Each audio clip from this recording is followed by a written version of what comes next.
kwamba kwa sababu ya aina ya huduma tunazozitoa ambazo hazipatikani sehemu nyingi katika nchi yetu, watu wanaokuja pale ni wengi sana. Kwa hiyo kuna msongamano. Kwa hiyo afua ya kwanza imekuwa kujenga jengo jipya la kuonea wagonjwa nje ambalo limefikia kama 60% hivi.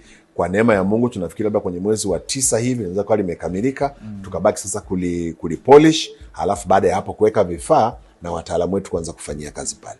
Jengo hili litakuwa ni afua kubwa sana kwa sababu litatoa nafasi kubwa. Tuna vyumba 45 vya wagonjwa kuonwa, halafu tuna sehemu ya kufanyia mazoezi tiba, halafu tuna sehemu za kutolea hizi huduma zingine kama za pharmacy, halafu tutakuwa na ofisi chache sana, halafu juu yake kutakuwa na vyumba takribani 10 au 11 kwa ajili ya kupasua mifupa. Na nimesema mifupa kwa sababu ina maana tunakofanyia sasa kutajikita katika kuboresha huduma kwa ajili ya upasuaji wa mfumo wa fahamu kwa level ile ile ya kimataifa. Okay. Halafu vile vile kwa sababu ya yani ule uniqueness ya huduma tunazozitoa, upekee wa huduma tunazozitoa, tunapata wagonjwa wengi sana kutoka nje ya nchi. Komoro, Zambia, Malawi, DRC, Uganda, au hata wakati mwingine Kenya, na wale wanaotoka nje ya nchi katika shughuli zao hapo wanafikiwa matatizo wote tunawahudumia.